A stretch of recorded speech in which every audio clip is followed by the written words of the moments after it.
जय श्री कृष्ण। मैं हूँ शीला और मेरे शीला स्पेस इस यूट्यूब चैनल पर आप सभी का हार्दिक स्वागत है। आज मैं लेके आई हूँ आप सभी के लिए एक कहानी।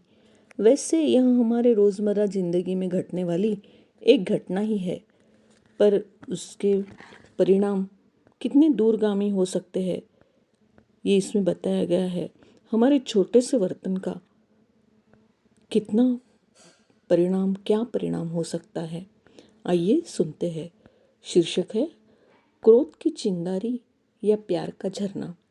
पर उससे पहले एक बात, आप लोगों ने अगर मेरा यह चैनल सब्सक्राइब नहीं किया है तो ज़रूर कर लीजिए और साथ में आए बेल को ज़रूर दबाएं ताकि मेरी आने वाली हर वीडियोस आप तक जल्द से जल्द पहुंच जाए। तो अब शुरू करते हैं कहानी। मोनिका, अरे भाई चाय तो लाओ, देर हो रही है, मयंक ने आवाज़ लगाई। वो टेबल पर बैठे कुछ अपने पेपर्स में उलझे हुए थे, कुछ निकाल रहे थे, कुछ अलग कर रहे थे। हाँ हाँ मयंक, अभी लाती हूँ। मोनिका किचन में बिजी थी। मयंक का ऑफिस 9 बजे का था।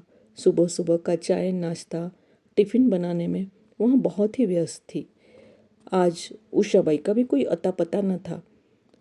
अकेली 2 हाथों से वह सब काम फटाफट निपटाई जा रही थी। एक गैस पर चाय उबल रही थी, दूसरे पर रोटियां सेक रही थी। मोनिका ने फटाफट चाय छानी और मयंक के पास रख के आई। पेपर से सर निकालकर मयंक ने चाय पास ली और एक चुस्की ली। उसका मुंह कसेला हो गया। क्या ये चाय है? इससे तो अच्छा था जहर ही दे देती। कोई काम ठीक से होता नहीं है।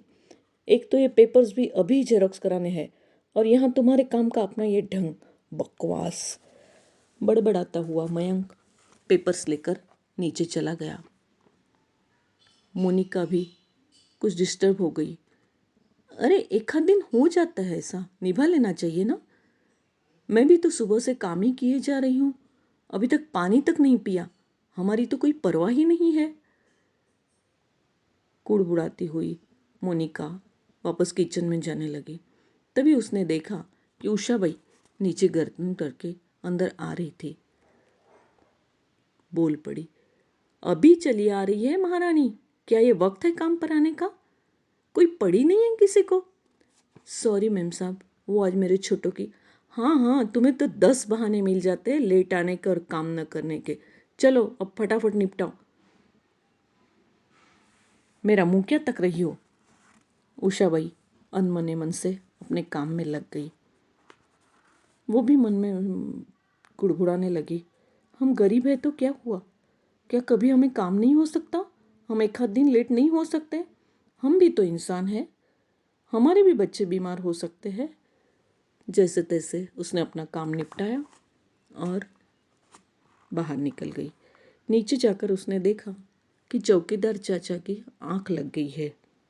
अरे ओ चाचा, तुम्हें क्या यहाँ सोने की पगार मिलती है? काम की तो किसी को पड़ी ही नहीं है। कुछ जोर से ही बोल गई थी उषाबाई। आजू बाजू के सब लोग इकट्ठा हो गए और चर्चा करने लगे। हाँ, सच्ची तो बात है, चौकीदार चाचा अब बूढ़े हो गए हैं, उनसे काम होता नहीं है। सोसाइटी मीटिंग में ये मुद्दा उठाना पड़ेगा और कोई नया चौकीदार ढूंढना पड़ेगा। सब लोग तो बिखर गए, पर चौकीदार काका मन ही मन उबलने लगे। क्या गलती थी मेरी? क्या ज़रूरत थी उषा को इतने ज़ोर से चिल्लाने की? अब अगर मेरी नौकरी छूट जाएगी तो मैं क्या करूँगा? मेरी तो इतनी आय बंद हो जाएगी। तभी उनकी नज़र पड़ी गेट के अंदर एक बूढ़ा सा मरियल सा कुत्ता न जाने कहाँ से घुसा चला आ रहा है। उसे देखकर चौकीदार चाचा का भी गुस्सा एकदम से उबल पड़ा और वो भी बोल उठे, हाँ हाँ आजा, तू भी मेरी जान खा ले, तुझे भी यहीं आना आना है। रुक रुक, दिखाता हूँ तुझे अभी।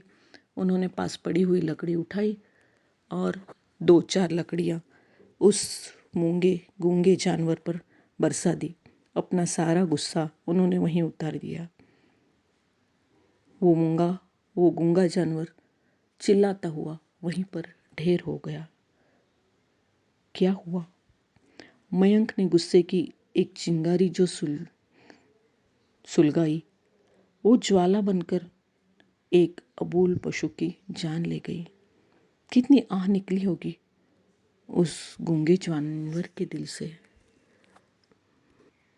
देखा अपने एक वर्तन का प्रभाव कि यही कहानी इस तरह भी हो सकती थी। तो देखते हैं। मोनिका, अरे भाई चाय तो लाओ, देर हो रही है, मयंक ने आवाज़ लगाई। वो टेबल पर बैठे हुए अपने पेपर्स देख रहे थे, कुछ निकाल रहे थे, कुछ अलग कर रहे थे। हाँ हाँ मयंक, अभी लाती हूँ। मोनिका किचन में बिजी थी। मयंक का ऑफिस 9 बजे का था। उषाबाई का कोई अता पता न था। फटाफट काम निपटाने में लगी थी मोनिका। एक गैस पर रोटियां सेक रही थी, दूसरे गैस पर चाय उबल रही थी।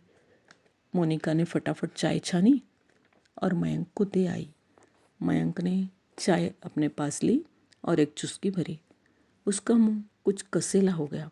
उसने वापस आवाज़ लगाई, मोनिका ज़रा इधर आना तो। मयंक, मैं अभी थोड़ी बिजी हूँ। अरे आना तो, साथ बैठकर चाय पीते हैं। मोनिका आकर बैठ गई। मयंक ने अपनी चाय की प्याली उसके होठों को लगा दी। मोनिका ने एक घुट पी और बोली, ओह ये तो बहुत कड़वी है मयंक, ये नहीं पी जा सकती, रुको मैं दूसरी बना के लाती हूँ।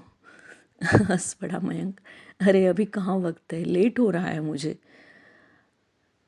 पर चलो, हमने कहा है तो साथ तो ज़रूर पियेंगे।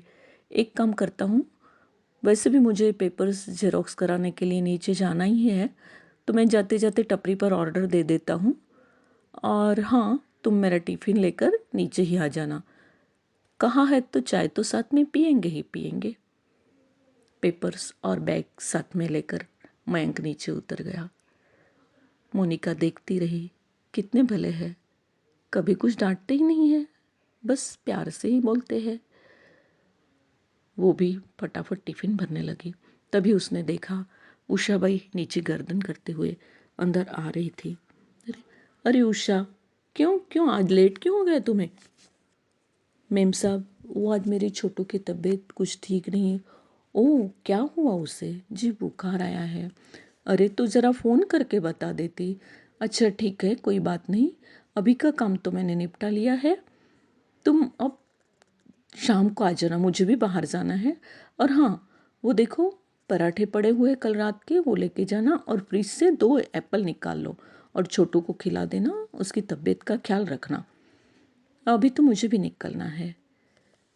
कहती हुई मोनिका बाहर निकल गई। उषा उसे नीचे जाते देखती रही और फिर उषा भी निकल गई। नीचे जाकर उषा ने देखा चौकीदार काका की आंख लग गई है। वो पास गई और बोली, चाचा, ओ चाचा, नींद आ रही है क्या? अरे हाँ हाँ बिटिया, एकदम हड़बड़ा कर जाग उठे चौकीदार चाचा। अच्छा हुआ बिटिया तूने मुझे जगा दिया, अगर कोई और देख लेता तो। कोई बात नहीं चाचा, इसीलिए मैंने जगा दिया। हाँ देखो मेरे पास पराठे हैं ज़्यादा, आप ये 2 रख लो। अरे बिटिया, अरे नहीं चाचा रख लीजिए। उषा निकल गई। चाचा भी उसे देखते रहे। सबका भला करती है बिटिया, सबका देख ख्याल रखती है। तभी थोड़ी देर में एक मरियल सा बूढ़ा सा कुत्ता गेट के अंदर आने की कोशिश करने लगा।